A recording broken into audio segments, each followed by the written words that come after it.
We were standing in this circle, and we started hearing loud noises. And in that moment, I just felt like my blood was like ice. I didn't understand what was happening, but I was like, this is not good.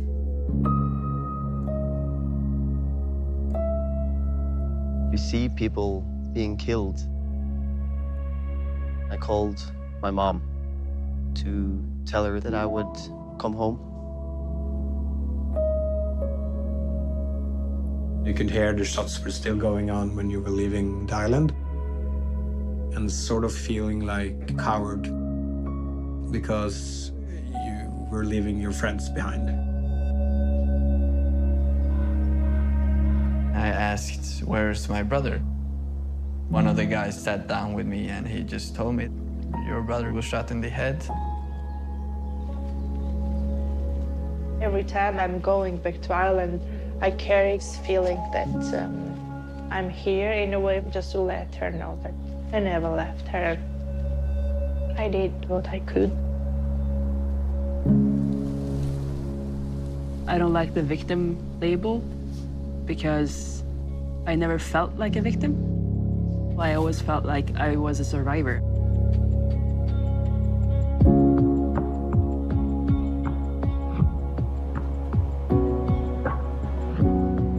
As teenagers, they survived the most violent terror attack Norway has ever seen.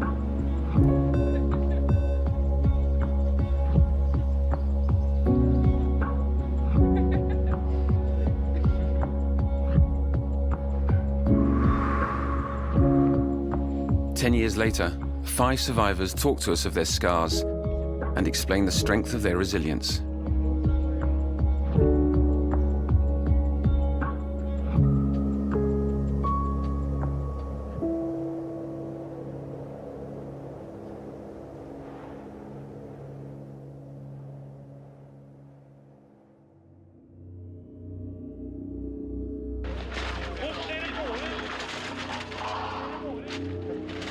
On July the 22nd, 2011, Norway suffered its most deadly attack since the Second World War. The first of 2 attacks destroyed Oslo's city centre.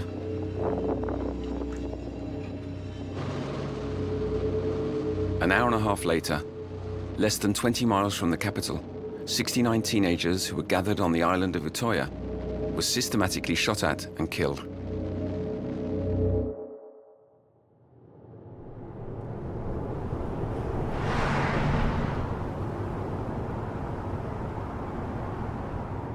Ten years is a long time. Many things have happened since that date in July 2011. I made it so far.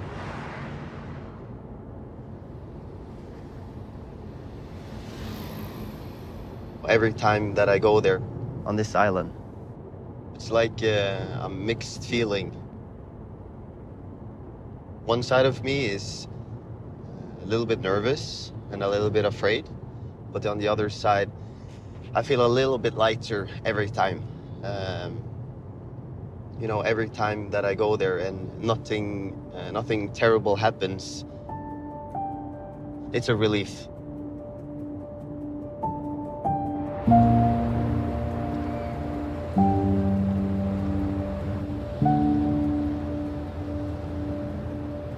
This island, it's a free place for youth kids to have big visions.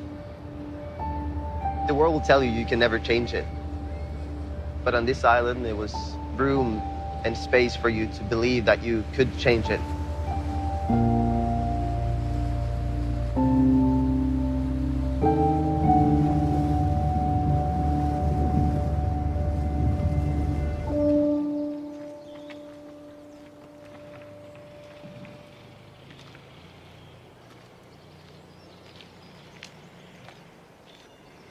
Utoya is a beautiful, peaceful island, a small island in a big lake outside Oslo. What is special with Utoya is that that's an island which is owned and run by the labor movement, the Young Labour Party.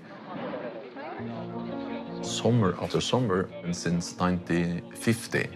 The island has been a place for generations to meet, where the political leaders of the party are available, are close to the youth organization, for political discussions, for big speeches. But Utoya is also for young people just having fun.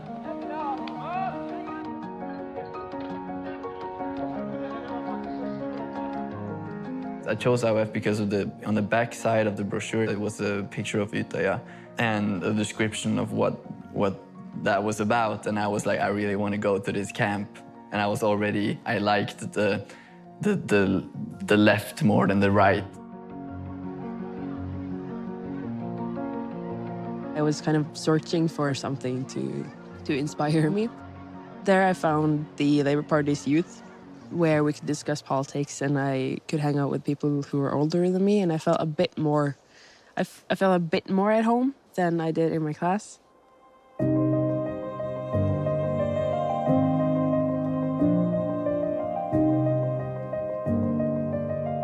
When we arrived, we were pumped and ready and happy with my brother. We had to get together and set up our tents.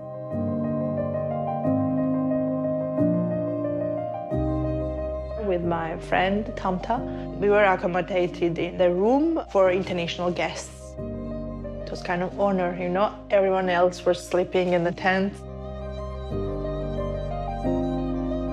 So it was quite chaotic, but I think, you know, it's when you see young people who are full of motivation and, you know, so much looking forward to have the best summer of their life. People just walked around talking to each other, very social, very happy. People were excited to be there because they knew it was going to be fun.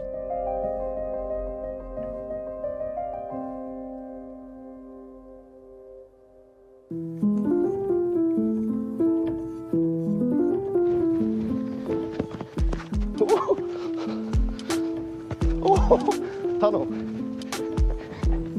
The morning of 22nd, we were playing a soccer game. There were football and volleyball competitions between the counties. So that was very important for everyone to win. All over the side, your county would cheer for you. Me and my brother played soccer all the time. We won that morning, and that was so we were happy about that.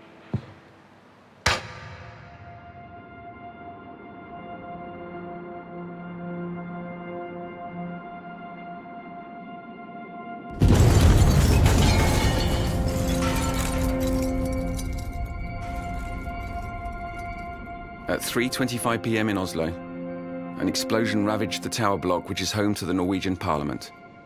By chance, the Norwegian Prime Minister was absent.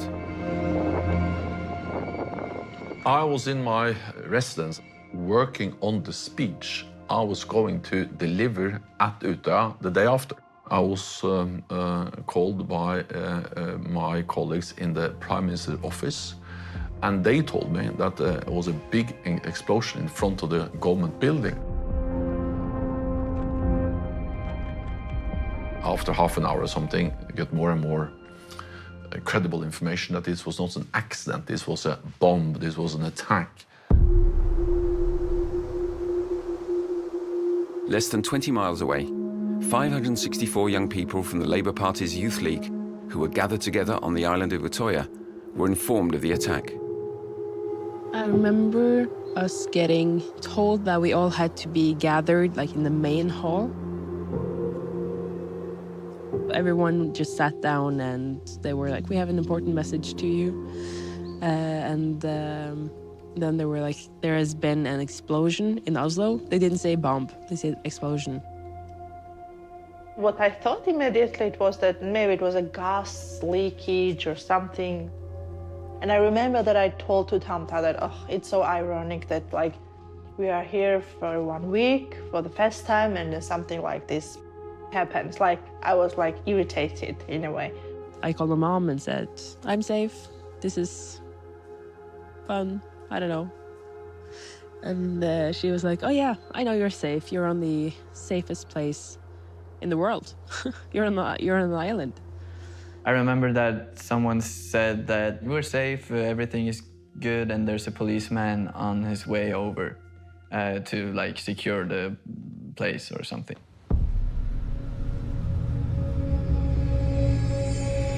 At 4:55 p.m., an hour and a half after he'd launched his attack in Oslo, a man in uniform stepped onto the island of Utoya. He was carrying an assault rifle and a Glock semi-automatic pistol.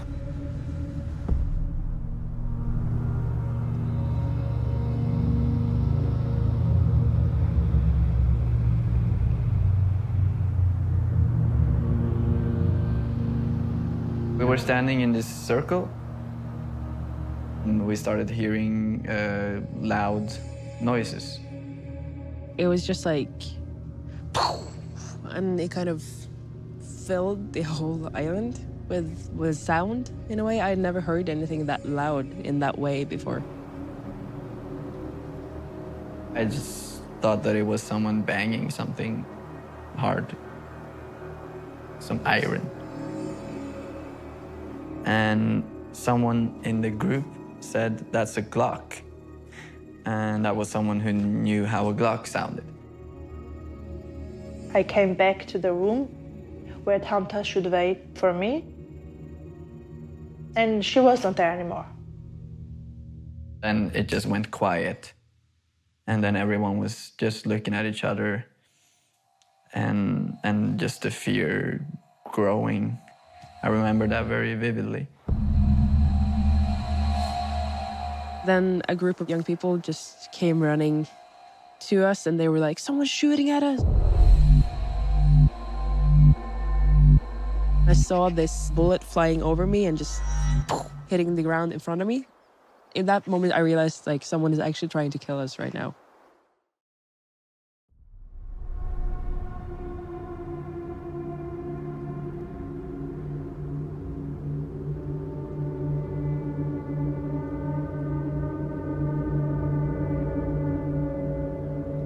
I was in there, looking out the window.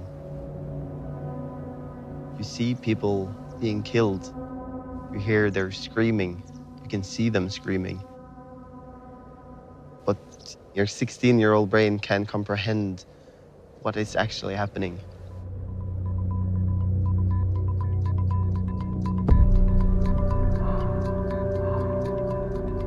We rushed out from the building and we went to the forest. I remember that we were hearing like shots from behind. They were coming closer and closer.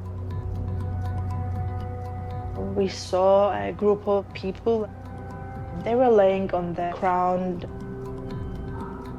And I thought that they were hiding, you know, they were kind of hugging each other. But then I came closer and saw that, yeah, all of them were shot. Me and my brother, we were running together. We got to the cliffs, and someone was there just to say, "Hey, there's a spot here." First, when we came there, we could hide. And then everyone else from the camp and other people also came down there. And we gave space to everyone who came. I think there was room for 5 people, maybe, as a good hiding spot, and we were about 30. And in the end, we were not hiding at all. We were in plain sight. He has like full view. So he's just standing on the path, just aiming down and just shooting, like executing all of us, basically. I said to my brother, like, "We have to jump." And he said, "No." And I said, like, we're jumping. I'm jumping. I don't know exactly. And then I jumped. Like, run, get the fuck out of here. I was just looking for the nearest cave, and I found one. It was pretty small, perfect for me because I was very small. I was 14. And I went inside and I was like, this is a good place for me and my brother because my brother is right behind me, right, in my head. So I was just sitting there and waiting for him to come around the edge. He didn't. And I thought, oh, okay, he just found a better place to hide.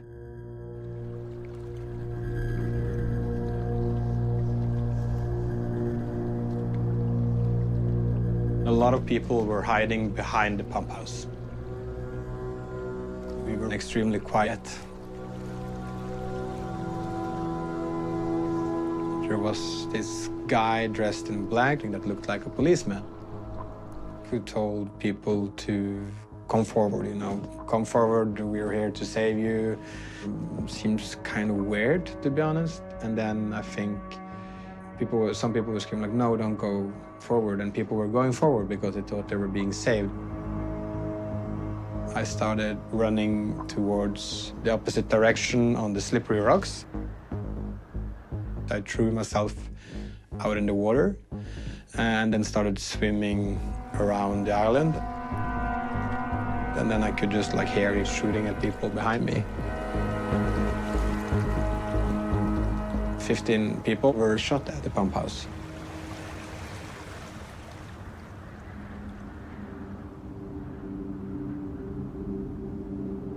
I get hit in my shoulder first. And then I got shot in the stomach. I think that was pretty bad because there's absolutely no memory of it in my mind. Then he shoots me in the left thigh and the right thigh. I was 100% sure that I was going to die and just thought, okay, at least this is a beautiful place to die. And that's something, I guess. Because it was very pretty. I was thinking like a 14-year-old, and I was like, what am I gonna miss if I don't survive this? And the first thought that popped in my head was that, oh shit, I'm not gonna get to see the last Harry Potter movie. And I had read all the books, I had seen all the movies, but that was the first thought that that hit me.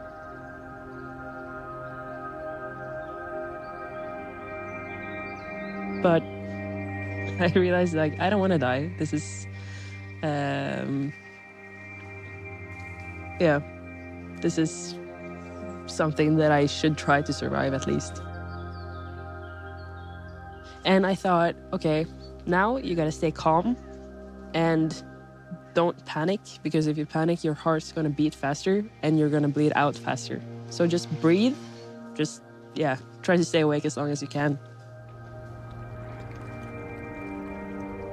I remember thinking that maybe he would spare me if I looked as young as possible.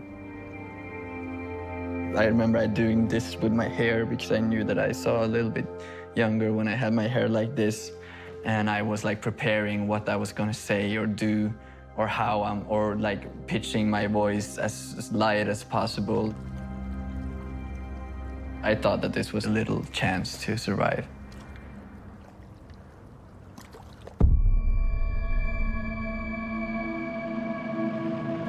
At 6:34 p.m., the police arrived on the scene. They arrested the attacker, a 32-year-old man who put up no resistance. In fact, he wished to stay alive in order to make his demands known. Anders Behring Breivik is an extreme right-wing activist who claims to have acted to save Norway and Europe from Muslim invasion and its supposed left-wing collaborators. Within 72 minutes, he managed to kill 69 people in cold blood. His victims were mainly teenagers.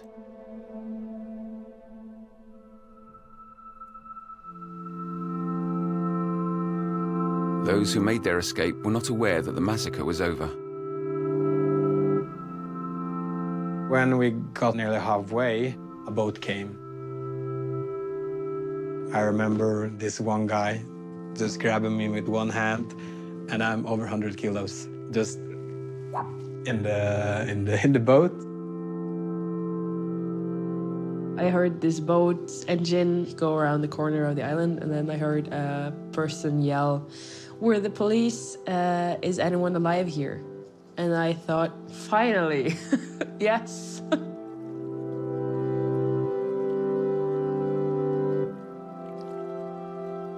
I ran to the boat and I jumped in it. Then I got like an arm around me and a really nice guy just looking at me and saying that it's over. We're safe now. And the person is caught, the police is here. Everyone can come in the boat. If there's someone hurt, then we'll take them first, and yeah, things like that. And that's when I released that. I started crying and started feeling and I cried a lot on that boat ride out of the island. I remember the girls sitting on the boat with me, and they were hugging each other, and they hugged me and said that we are so lucky that we survived. I thought that I was not completely sure yet if I was lucky enough, because I did not know anything about Tanta. I remember leaving the island and sort of like feeling like, yeah, like a coward, because you were leaving your friends behind. And I think that was what all of us were feeling, but nobody were talking about, I guess.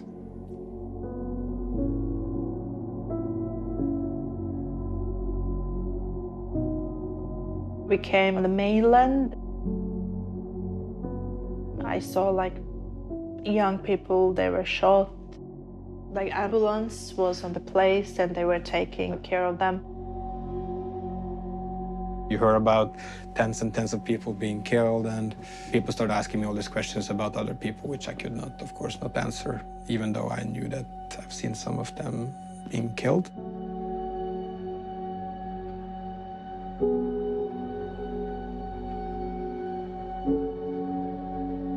And I remember buses, they were coming and picking up the young people and transporting them to Sundvolden hotel. New people were coming with those buses, and Tanta came never with them. I received the information that she was not alive anymore. I remember very clearly just seeing the faces of all the people who came off the buses, like one bus, another bus. And I went up to some of them who came and to hug me and everything. And I asked, "Where's my brother? Where's Viljar?" And they were like, you know, and I was like, what happened? Like, where's my brother? And then one of the guys understood that I actually didn't know. And he sat down with me and he just told me that your brother is shot. He was shot in the head and he was lying by the water for a long time. And that was it, really.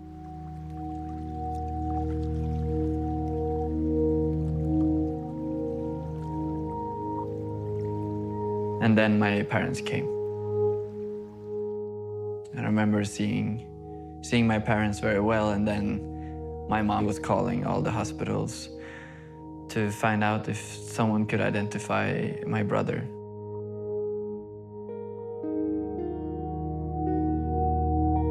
It was important for me to go to Sundvolden and to meet the relatives, those who had lost their loved ones, but also to meet actually those who have survived. It was important for me to do this as Prime Minister of Norway. It was important for me to go there as leader of the Labour Party, because it was the youth organization of the Labour Party that was attacked.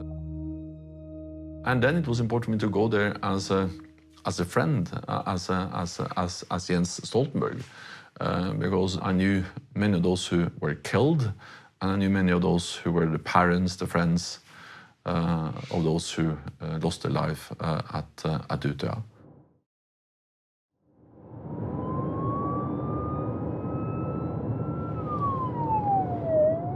I remember getting into the ambulance and then thinking, now I'm not responsible anymore. I can relax. I asked one of the nurses if it was far until we would, arrive at the hospital. And she said, it's only 5 minutes. I was really, really cold. So they weren't able to put like any needles inside my blood veins because it was too cold. My body was filled with water, like inside the lungs and all over the body.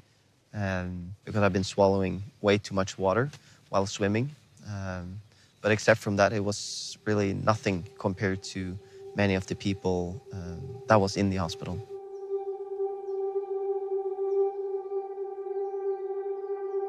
We got the call from the hospital who said that they had identified my brother, that they didn't want to tell us what condition he was in, but just that we should come there. Yeah, and I remember walking into the room where my brother was and just seeing all the tubes and the cords and the things, and also the injuries, and the half of the face was just covered in things and you couldn't really see him. And I couldn't be there for more than like 10 seconds, then I had to go out. And then maybe half an hour later I was there for 10 more seconds, and then I went out again. So I didn't manage to be there. Like, I couldn't see him. But when he woke up, I was there every day.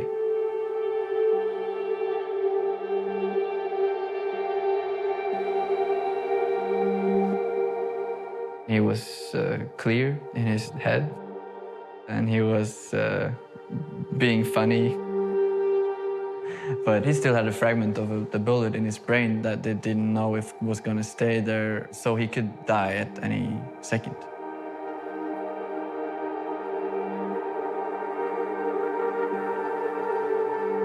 In the moment when I woke up, I was just like, this is so confusing. I don't know what happened when and where, and yeah. Everything hurt. I couldn't really lift my arms. I couldn't turn myself in bed. I was completely paralyzed. I couldn't do anything at all. There was a girl next to me. Of course, there was a curtain between us. And the first time, like, the curtains went away, like, we said hello. And one of the first things she asked me is, where have you been shot? And for me, I wasn't shot, you know. I felt kind of embarrassed because she was shot several places. Having her besides me was a constant reminder of how hard this attack hit us.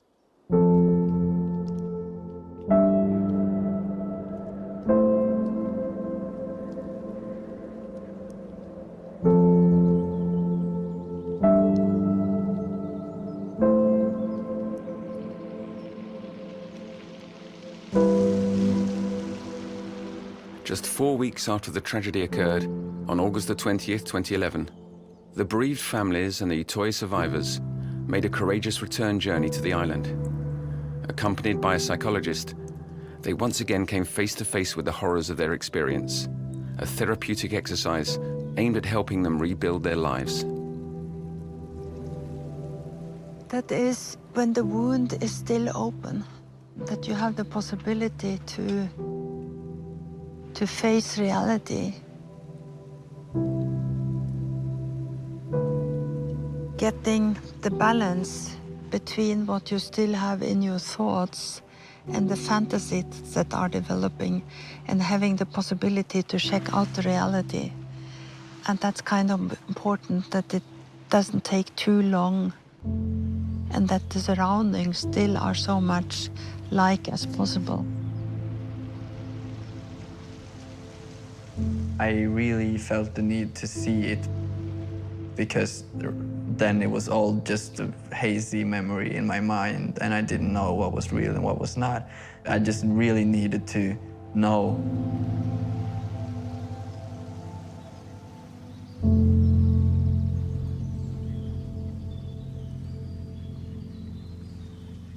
Me and my mom and dad and little brother, we came here. And for them, it was also important to see, to feel, and experience the island, because they had never been here and they wanted to see for themselves what it was like. And I think that was a very important step in the healing process for them as well.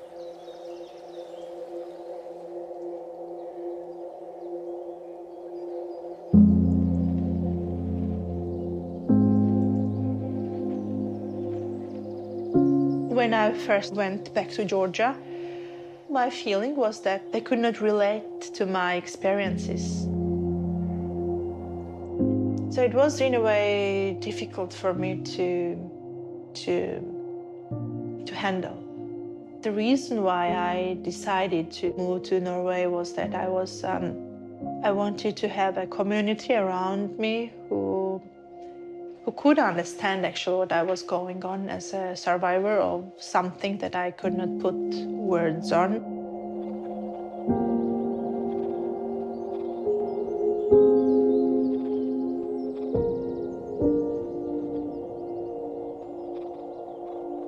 I was starting in 10th grade that autumn. It was strange. I mean, I had I felt like a very strange feeling in my body because I was sort of on high alert. I just felt that someone could be sitting in that house and shooting at me.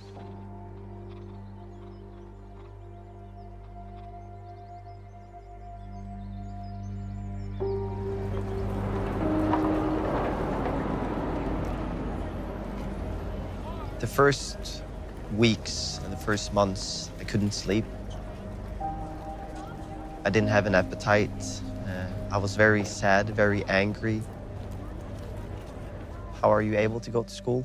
How can you maintain relationship with anyone? Your family, your friends, school, teachers. Everything was really, really hard at the time because I was only problems. I was making noise. I was shouting, I was screaming, I was crying. My parents were frustrated, my teachers, my friends. I was frustrated. So it came to a point where I wanted to end my life.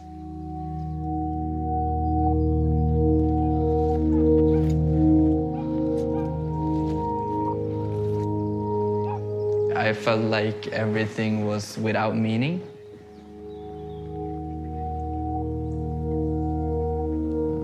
I was lost. I was not okay at all.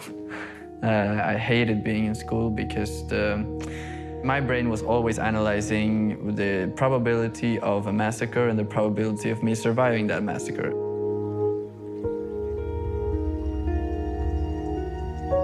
I always looked for places to hide.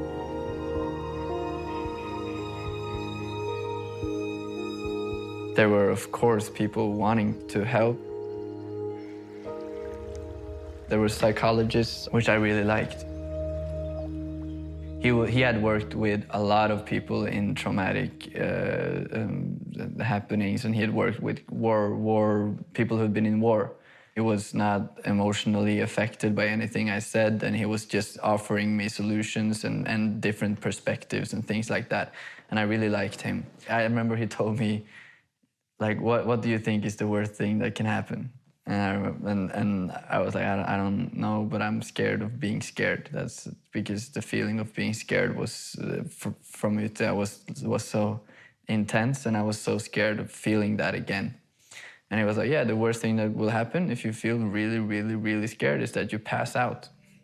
And that's it. And I was like, oh, okay, that's not so bad.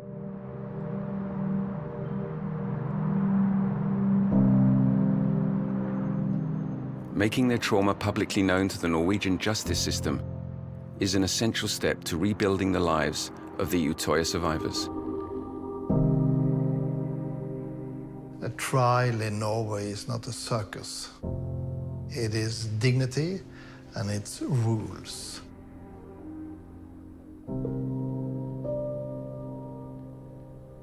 This case of 22nd of July was the most difficult trial in the Norwegian history.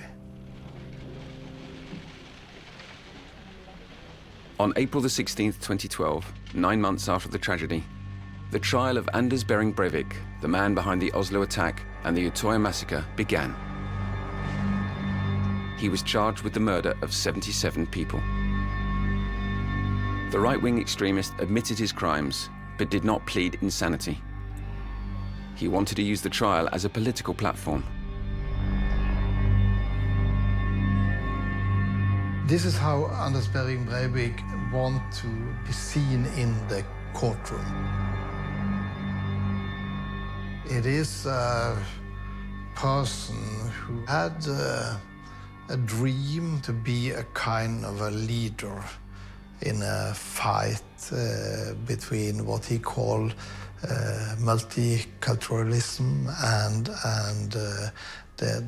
the white Norwegian race, and to be a leader of a kind of a resistant movement against the leading politicians in Norway, and also against the value of tolerance, the value of equality we appreciate in Norway.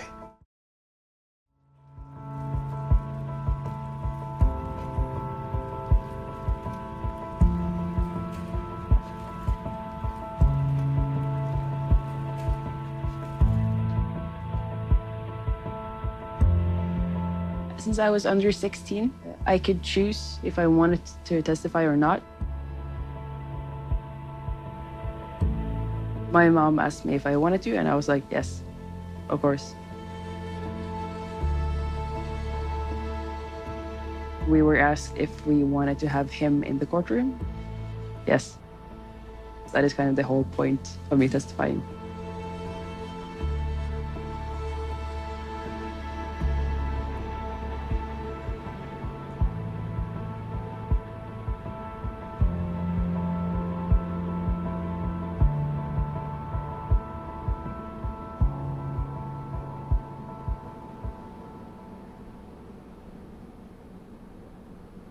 It's strange being back.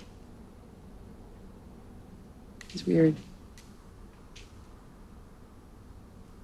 Because I remember it as a lot bigger than it is. I feel like this is a very small room for all of the people who were supposed to be here, like family were sitting all over the benches and all of the media.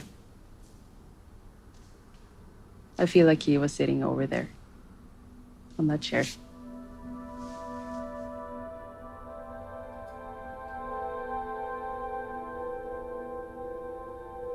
I wanted him to hear what I had to say.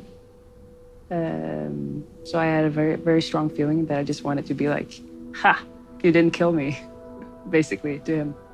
And that was sort of my motivation of testifying, in a way, and also putting him in jail. He didn't look at me, which I thought was interesting. But I mean, it kind of told me that he's a coward as well. I mean, if you don't look at the 15-year-old girl that you shot, then, I mean, yeah, that's...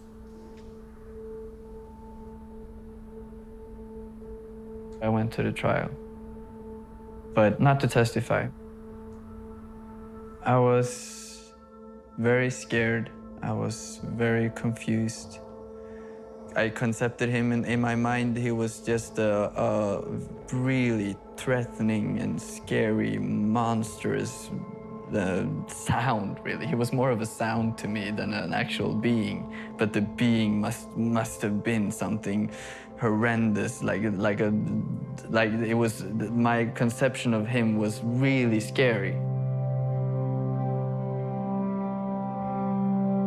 I saw his face when he went into the courtroom. I felt relief, and I laughed. I was smiling, actually. He was just like a regular old human, and that was good for me to see. After 2 months on trial, Anders Behring Breivik was sentenced to 21 years in prison, the maximum sentence in Norway. The trial was very important, partly because this is the only way to ensure justice, to in a way clarify what happened, and it was also a way for all those who were directly affected to go through all the events. We all were very impressed by the courage, the strength, and the calm these young people were able to convey and demonstrate during the trial.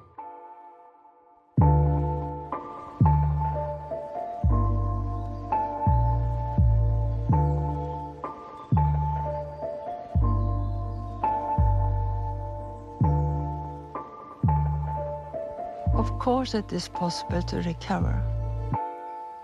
If I should say something else, it would be a tragedy. It is possible, but it needs a lot of effort, strength, and time.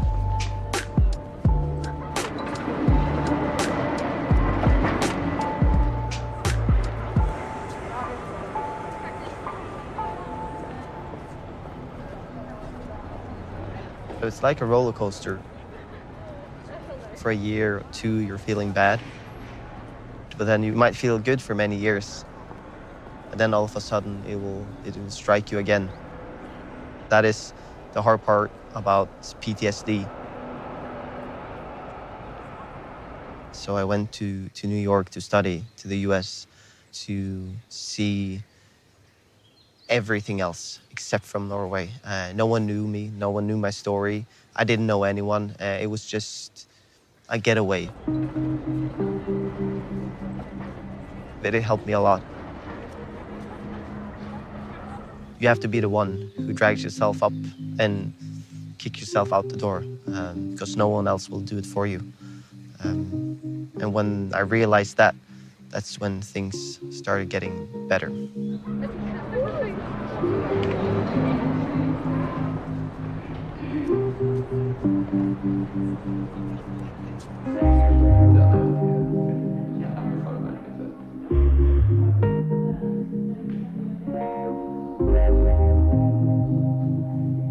I used to be obsessed with trying to remember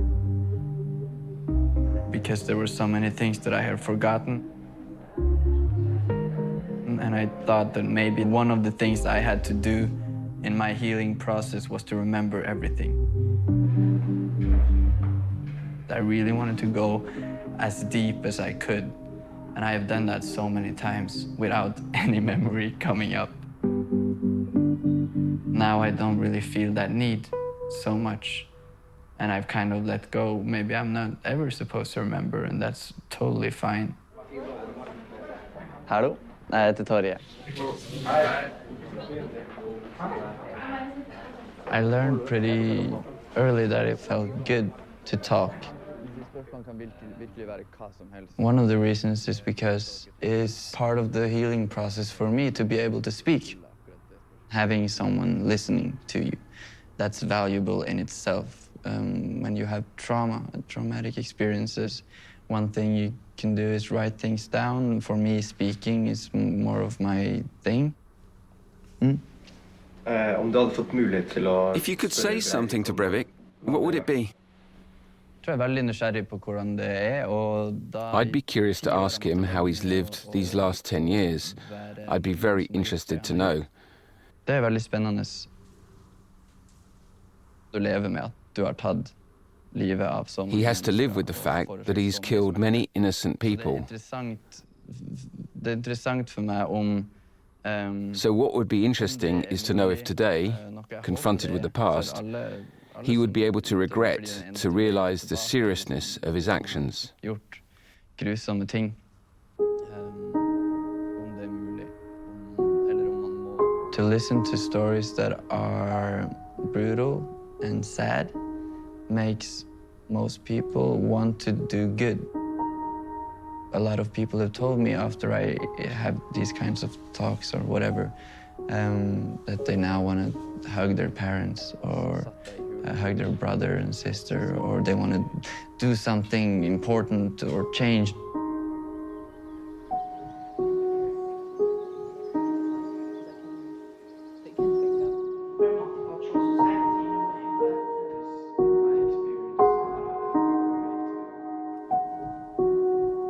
I think it's important for us to talk about it to show how bad it can get if we don't talk about extremism and terrorism and counterterrorism. So I think it's important that we tell the story and talk about what happened to us. Because I believe no one should be shot for their opinions. That's not how it works.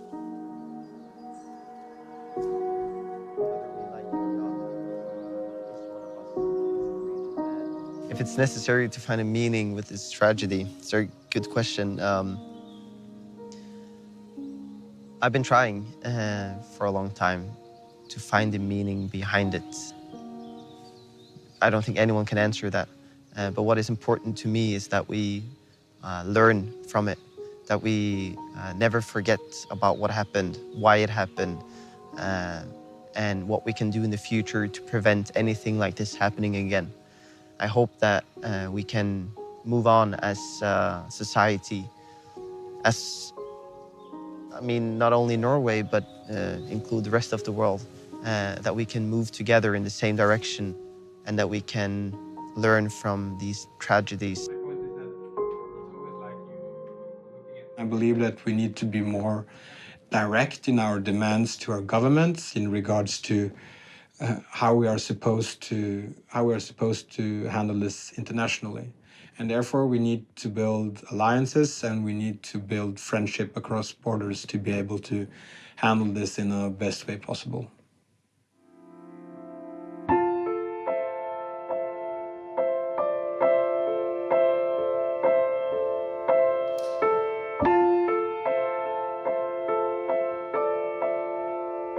Being angry is not helping anyone. I don't want to be angry. I don't like being angry, actually. I think it's a very destructive state. And I, for myself to not hold anger, I need to forgive. And I do that.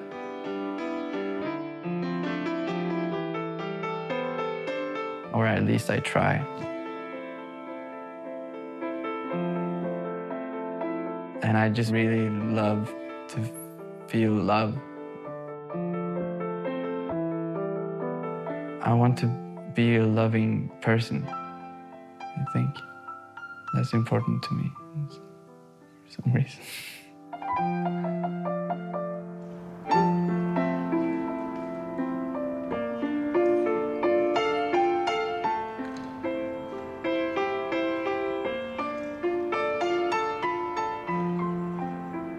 I feel that I'm at the right place right now.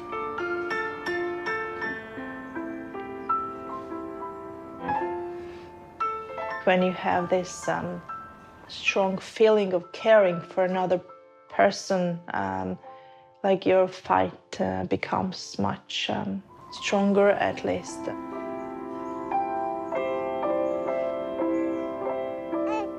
Since my son came to the world, I think that I will at least try to do my best to build the society where there is place for everyone.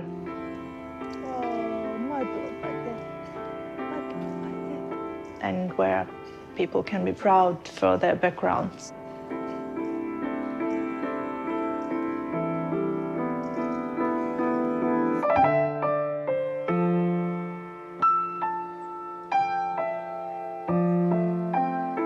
Yes, I'm a survivor, but I'm also Erik. I am Erik who loves football, who loves my family, who loves cars, theaters, music, beer. I'm that guy who is a lot more than just Utoya. I was about to run naked through the city because then people would think of me like the naked man instead of the guy from Utoya. I hope that the progress that I've had for the last 10 years, that it keeps going upwards, that things do get better with time. If it was me who were brutally murdered, would I want people to stay home and cry all day, or would I want them to go out and change the world? If I can manage to do a life better for anyone, to do a place a little bit safer, that's enough for me.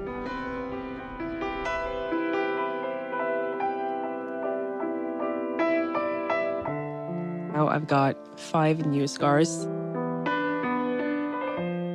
And I don't have the time or energy to stress about them. My brain knows. important to focus on what you think is fun and what makes you happy, and yeah. Because if I only focus on something that I don't like and I die tomorrow, that would be very sad.